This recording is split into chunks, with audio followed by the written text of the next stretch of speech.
I remember sitting on the edge of my bed, holding my phone, staring at my first paycheck in America.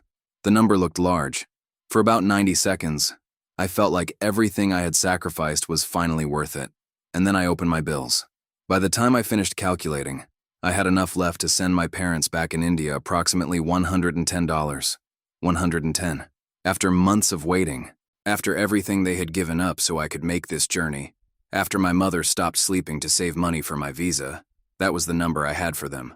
I did not call home that night. I could not find the words. What nobody told me before I left India was that earning in dollars does not protect you from the feeling of failing the people you love most. Nobody told me that you can work 10 hours a day, 6 days a week, in a country where the opportunities are real, and still lie awake at night doing the same math over and over, hoping somehow the answer changes. This is not a story about giving up, but it is also not a story about easy success. It is the story of what the years between those two things actually look like, and what they cost, and what they quietly, slowly build. If you have ever sent money home and felt it was never enough, or if someone you love is living this right now, stay with me, because this story is yours too. The day I landed in Chicago, I did something I had been doing since I was a child whenever I needed courage. I closed my eyes and pictured my mother's face. She was standing in our small kitchen in Ludhiana, her hands still rough from years of stitching fabric late into the night. My father was sitting at the table behind her, still wearing his driver's uniform even on his day off, as if rest was something that had never quite learned to find him. They were both smiling in that image, the kind of smile that doesn't come from happiness alone, but from sacrifice, finally believing it was worth something. I carried that image through customs, through the crowded arrivals hall, through the cold January air that hit me like a wall the moment I stepped outside O'Hare International Airport. I had never felt cold like that before, the kind that doesn't just touch your skin, but seems to reach inside your chest and squeeze. I was 32 years old, and I had arrived in the United States with one large suitcase, a backpack, and exactly $840 in my bank account. That was everything. Every rupee my parents had managed to save, every small loan from relatives, every favor called in from people who believed, just as I believed, that this trip would change everything. My name is Samar Oberoi. I grew up in Ludhiana, in the state of Punjab, in northern India. If you know anything about Punjab, you know it is a place full of pride, full of warmth, and full of people who have learned to carry enormous weights on their shoulders without letting anyone see them struggle. My father, Gurdev Oberoi, drove a city bus for over 25 years. He woke up before 4 in the morning every single day, 6 days a week, without complaint. My mother, Harpreet, stayed home to raise my sister and me, but she was never truly at rest.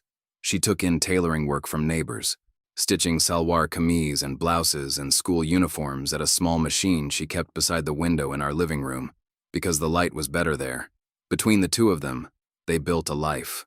Not a comfortable life, not a life free from worry, but a life with enough love in it that I never once felt poor growing up. I only understood much later what that had truly cost them. I was the first in our family to finish a university degree. I studied commerce at a local college in Ludhiana, and when I graduated, I found work as a junior accountant at a small firm. The salary was decent by local standards, but decent by local standards still meant that I could not realistically help my parents reach the kind of stability they deserved. My father's back had begun giving him problems from years of sitting behind a wheel. My mother's eyes were not as sharp as they used to be, which made her tailoring slower and more difficult. The house we lived in, a modest 2-room structure with a flat roof that leaked every monsoon season, had needed repairs for years. The math was not complicated. I could either stay and watch things slowly stay the same, or I could go somewhere where the numbers were different. The United States had always been the answer people in our community gave when they spoke about changing your family's future. I had cousins, old classmates, neighbors' sons who had gone there and come back for weddings wearing good clothes and speaking about their lives in ways that sounded almost unbelievable. Apartments, cars, savings accounts, sending money home every month without thinking twice. The picture they painted was not of luxury exactly, but of relief. A life where the bills did not follow you to bed at night. So when a distant relative connected me with a visa sponsorship opportunity through a logistics company outside Chicago, I took it without hesitation. The process took almost 2 years. 2 years of paperwork, of fees, of waiting, of hoping. 2 years during which my parents quietly set aside whatever small amounts they could to help me cover the costs of getting there. When my visa finally came through, my mother cooked my favorite meal, dal makhani and rice, and my father sat across from me at dinner and said very few words, as he always did. But near the end of the meal, he put his hand on the table and said, in Punjabi, "Go and take care of yourself first. Everything else will follow." I did not fully understand what he meant at the time. I thought it was just the kind of thing fathers say. I understand it now.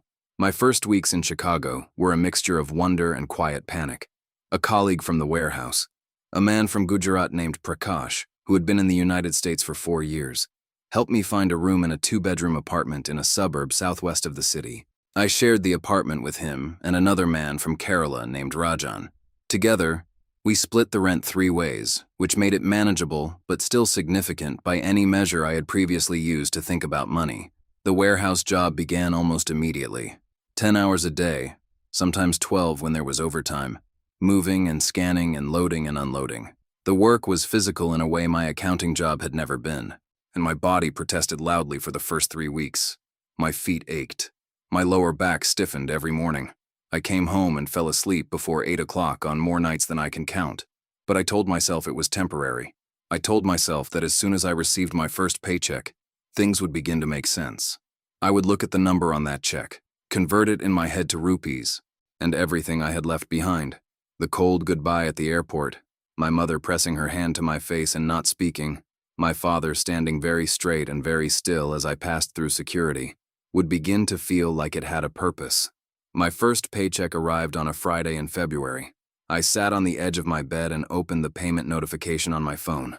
The number was real, in rupees. It was more than I had earned in 3 months at my accounting job back home. For about 90 seconds, I felt something close to triumph. Then I opened my banking app and looked at what was waiting.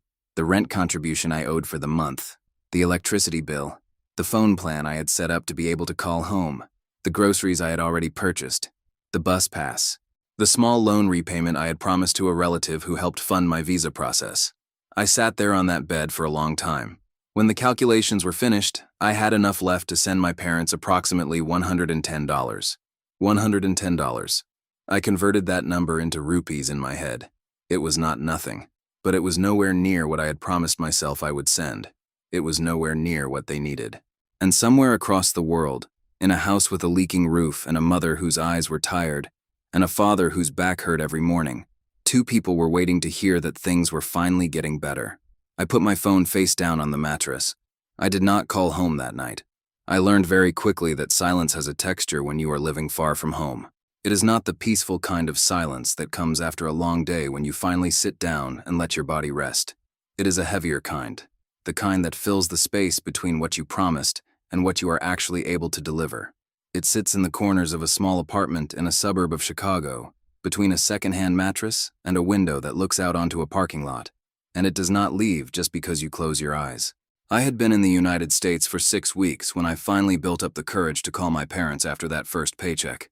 I had rehearsed what I would say. I would tell them that the first month was always the hardest, that I was still learning how everything worked, that the numbers would improve. I would tell them I was sending $110, and that next month it would be more. I had the words ready. I had even practiced them quietly while walking to the bus stop in the dark that morning. My mother answered on the second ring, as she almost always did. She did not ask about money. She did not ask about the job or the apartment, or how much I had been able to save. The first thing she said was whether I had eaten. Then she asked if I was wearing warm enough clothes, because she had heard that Chicago winters were very severe. Then she told me about a small ceremony at a neighbor's house, a detail about my sister's work, a story about a cat that had started appearing in our front courtyard every evening. She talked for almost 20 minutes and barely paused. I sat on my bed listening, and somewhere in the middle of her telling me about that cat, my throat closed in a way that made it difficult to speak, because I understood what she was doing. She was filling the call with ordinary things so that I would not feel the weight of the extraordinary distance between us. She was protecting me, even then, even from thousands of miles away, even when I was the one who was supposed to be taking care of her. When she finally handed the phone to my father, he asked 3 questions. Was I safe? Was I eating?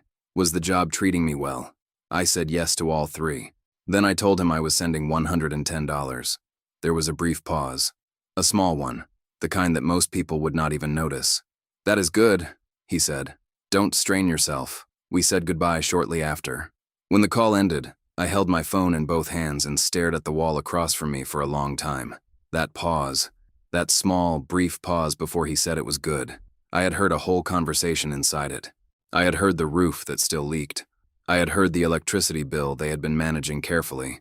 I had heard my mother's machine slowing down. I had heard everything they would never say directly to me, everything they would swallow quietly rather than add to my burden. That pause became the thing I carried to work every morning. The months that followed settled into a rhythm that was, on the surface, ordinary.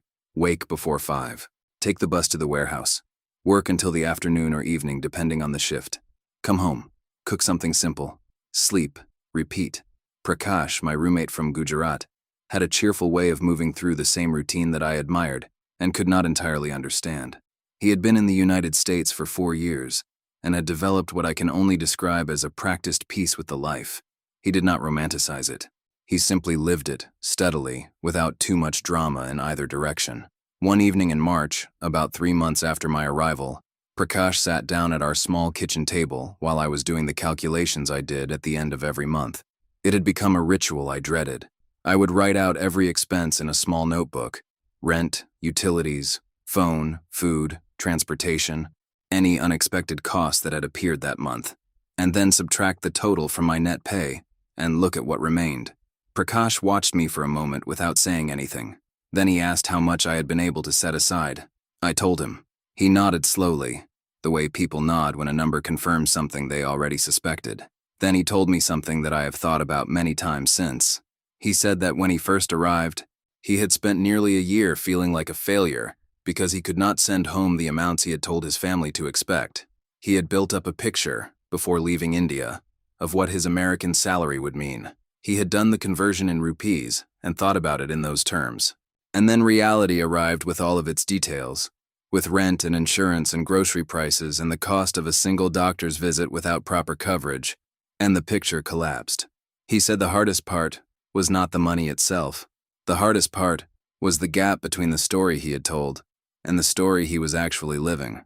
I understood that completely, because I had told a story too, not only to my parents, but to myself. I had told myself that within a few months I would be sending substantial amounts home.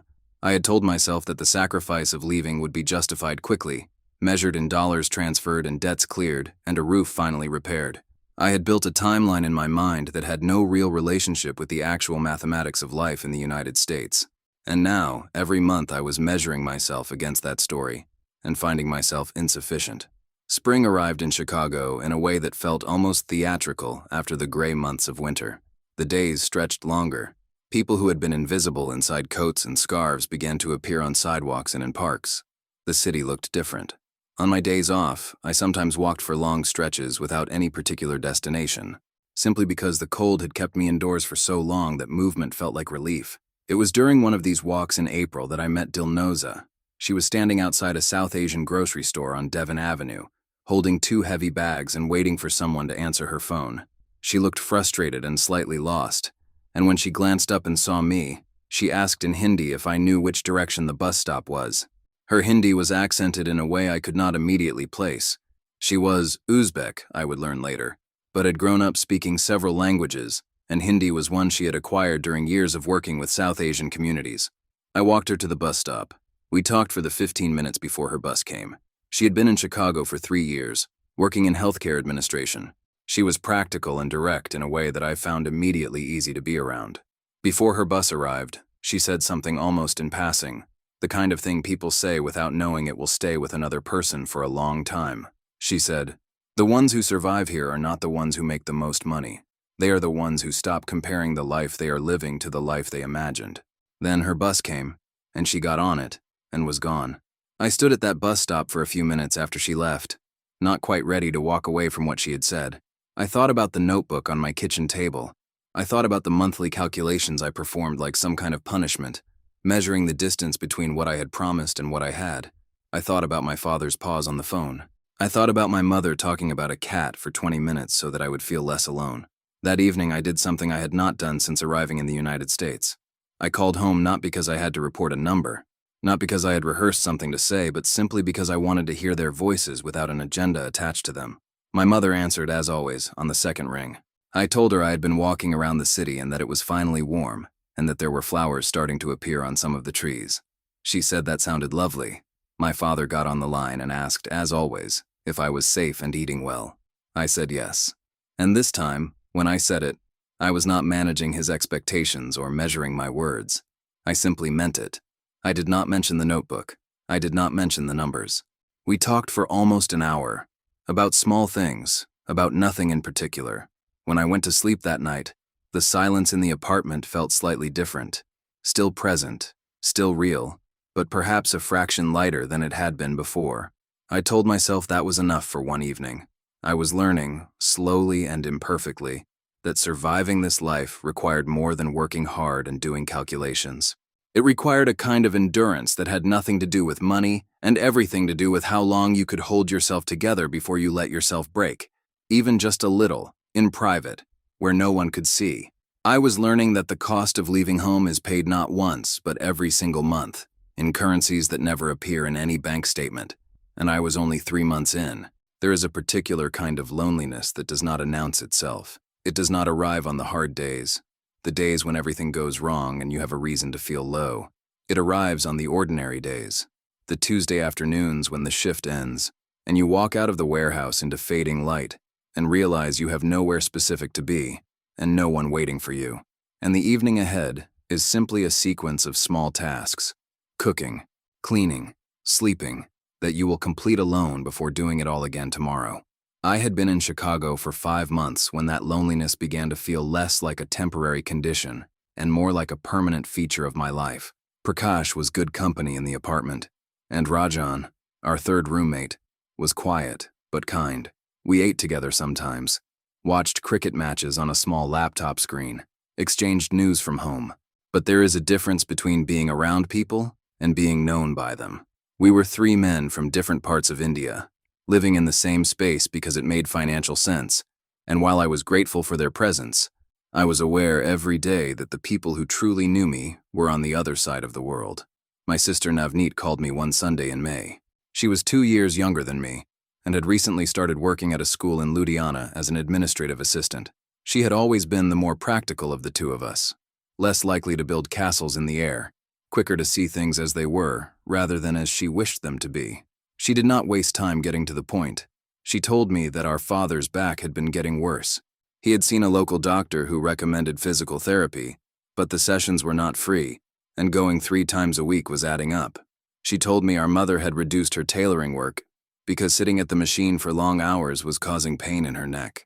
She told me the roof had been temporarily patched with materials a neighbor had helped them source, but that it was not a permanent solution, and the next monsoon season would likely expose the same problems.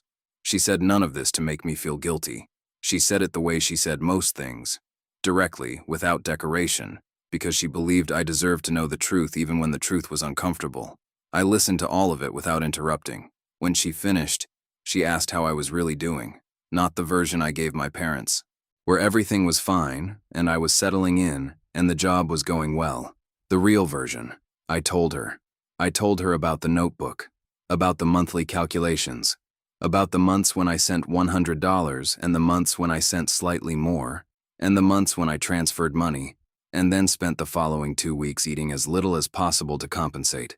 I told her about standing at the bus stop after talking to Dilnoza and feeling like I was slowly learning a lesson I had not been prepared for. I told her that the dream had not disappeared, but that it had changed shape in ways I had not expected. Navneet was quiet for a moment after I finished. Then she said something that my practical, clear-eyed sister probably did not realize was one of the most generous things she had ever said to me. She said, "You are still there. That matters more than the numbers." I did not respond immediately. She added, "Baba knows that too. He just doesn't know how to say it." After the call ended, I sat with that for a long time. The summer in Chicago was its own kind of education. The city changed personality completely between May and August. The lake became visible from the bus on certain routes, blue and enormous and somehow unexpected even after you had seen it many times. Street festivals appeared on weekends. The warehouse ran extra shifts to handle increased shipping volume, which meant more hours and slightly more money. And I began to feel for the first time since arriving that I might actually be gaining ground rather than simply holding position. In June, I managed to send $250 home. It was the most I had sent in a single month. I called my parents after the transfer went through and told my mother the amount, and she made a sound that I still cannot fully describe. Something between relief and happiness, and a kind of pride that had nothing to do with the money itself. My father got on the line. He said, "Good. Now make sure you are eating." That was all. But I knew him well enough to hear everything underneath it. It was also in June that I became more connected to the wider community of Indian immigrants in the Chicago area. Prakash had been involved for some time, with an informal group that met on occasional Sundays at a community center, not far from Devon Avenue. Mostly men and women from Punjab and Gujarat and other parts of India, at various stages of their time in the United States. Some had been here for a decade. Some were newer arrivals like me. The first time I attended one of these gatherings, I expected it to feel like a reunion of people who were doing well and simply missed home. What I found was considerably more complicated and considerably more honest than that. There was a man named Amarjit, originally from Amritsar, who had been in Chicago for 11 years. He worked in logistics management and had built a stable, decent life, a proper apartment of his own, a used car, a position at work that carried some responsibility. But he spoke openly about the first 4 years, during which he had sent almost nothing home, and had told his family a version of events that was significantly more optimistic than reality. He had carried the weight of that gap for years before finally having an honest conversation with his parents about what the first years in America actually looked like for most people. There was a woman named Simran from a small town in Haryana who had come to Chicago on a student visa 7 years earlier and stayed. She worked in hospital billing and spoke about the isolation of those early years with a precision and lack of self-pity that I found remarkable. She said the thing no one warned you about was that success in America was not a single moment of arrival, but a slow accumulation of small survivals that added up, eventually to something that looked from the outside like it had been easy. I sat in that community center on a Sunday afternoon in June, listening to these people talk, and something loosened in my chest that had been tight since January, not because their stories erased the difficulty of my own situation, but because I was hearing out loud, for the first time, the precise shape of the thing I had been living inside without knowing what to call it. It had a name. It had a history. It had happened to many people before me and was happening to many people alongside me. The shame of not meeting the expectations. My own expectations. My family's expectations. The expectations of everyone back home who believed that America meant instant relief. That shame began to lose some of its power in the presence of all these people who had carried the same weight and kept going anyway. On the bus home from that gathering, I opened my notebook. Not to do calculations, just to look at the months recorded in it. January, February, March, April, May, June. 6 months of numbers. 6 months of amounts that had never felt like enough. But they were 6 months of trying. 6 months of showing up to a difficult life in a difficult country, and not leaving, and not stopping, and not entirely giving up, even on the nights when giving up felt like the most logical option available. I thought about what Simran had said, a slow accumulation of small survivals. I thought about Navneet saying, "You are still there." I looked out the bus window at the Chicago summer passing by, the neighborhoods, the storefronts, the people on sidewalks moving through their own accumulated lives, and I allowed myself, for the first time, to consider the possibility that I was not failing, that perhaps the story I was living was simply harder and slower and less dramatic than the story I had imagined, and that harder and slower did not mean wrong. It was a small thought, a fragile one. I was careful with it, but I held it all the way home, and when I got back to the apartment and Prakash asked if I wanted tea, I said yes, and sat down at the kitchen table without opening the notebook, and just drank the tea while it was still warm. That was new. Small, but new. And in a life built on small survivals, I was beginning to understand that new and small were sometimes exactly enough. There is a moment that comes, if you are patient enough and stubborn enough and broken enough and rebuilt enough, when the life you are actually living begins to feel like yours. Not the life you planned, not the life you described to your parents before you left, full of confident timelines and generous numbers. Not the life your relatives imagined when they pictured you somewhere in America earning dollars, but the actual life. The one with the worn mattress and the notebook full of calculations and the bus rides in the dark and the phone calls where you say you are fine because it is easier than explaining what fine actually costs. That moment came for me in October, 9 months after I had landed at O'Hare with one suitcase and $840 and a photograph of my parents' faces behind my eyes. It did not arrive as a revelation. It arrived the way most important things arrive. Quietly, without announcement, in the middle of something ordinary. I was at the community center again on a Sunday afternoon. The gatherings had become a regular part of my life by then, something I looked forward to in a way I had not anticipated when Prakash first brought me along. That Sunday, a new person had come for the first time. A young man named Tejinder, 24 years old, from a village outside Jalandhar. He had been in Chicago for 3 weeks. He sat near the edge of the room with the specific posture of someone who is trying very hard not to appear as lost as they feel. I recognized that posture. I had worn it myself. At some point during the gathering, he ended up sitting next to me. We spoke for a while, and he told me about his first weeks. The cold, the size of everything, the gap between what he had expected and what he was finding. He told me he had received his first partial paycheck and done the calculations, and felt something collapse inside him when he saw how little remained after the basic expenses. He said, "I thought by now I would have sent something home. My mother is waiting." I looked at him for a moment, and then I told him the truth, not the managed version, not the version designed to sound encouraging without being honest. The real version. I told him about my first paycheck, and the 90 seconds of triumph followed by the arithmetic that undid it. I told him about the notebook, about the months of $100, about standing at the bus stop in April after a stranger said something that rearranged something inside me, about the Sunday gatherings, and what I had learned from people who had been here longer and were still standing. I told him it was going to be harder than he thought, for longer than he wanted, and that this did not mean it was impossible. It meant it was real. He listened to all of it with the kind of attention that comes from genuine hunger for the truth, after weeks of trying to interpret an unfamiliar world alone. When I finished, he was quiet for a moment. Then he said, "Does it get better?" I thought about that carefully before I answered, because the honest answer was not simple. The honest answer was, better is not a straight line. Better is not a destination you reach and then remain at permanently. Better is a direction, and some months you move toward it, and some months you move away from it. And the work is not to arrive somewhere perfect, but to keep your face pointed in the right direction even when the ground under you is uncertain.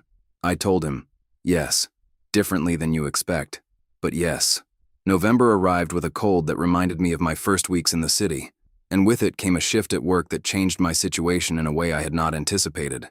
My supervisor, a man named Gerald who had always been straightforward with me, called me in one morning and told me that a position had opened in the inventory coordination team, a step up from my current role, better hours, a meaningful increase in pay.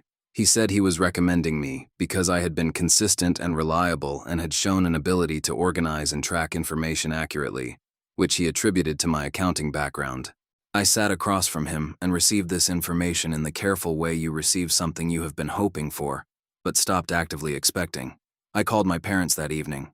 My mother answered on the second ring. I told her about the promotion. I told her what it would mean for what I could send home each month. I told her that starting in December, I would be sending significantly more, enough to begin addressing the things that had been waiting. She was quiet for a moment after I finished, and then she said in Punjabi, "I knew you would find your way. Not I knew you would make a lot of money. Not I knew the numbers would improve. I knew you would find your way." My father got on the line. He asked if I was safe and eating well. I said yes. Then he said something he had never said quite so directly in any of our previous calls. He said, "I am proud of you. Not for the money. For staying. For staying."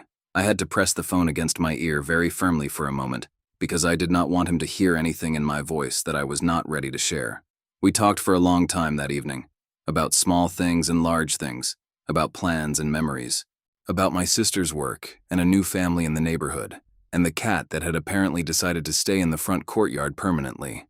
At some point, my mother mentioned, almost in passing, that they had finally been able to schedule the roof repairs for the following month, that a cousin had helped coordinate the materials, that it would be properly done this time.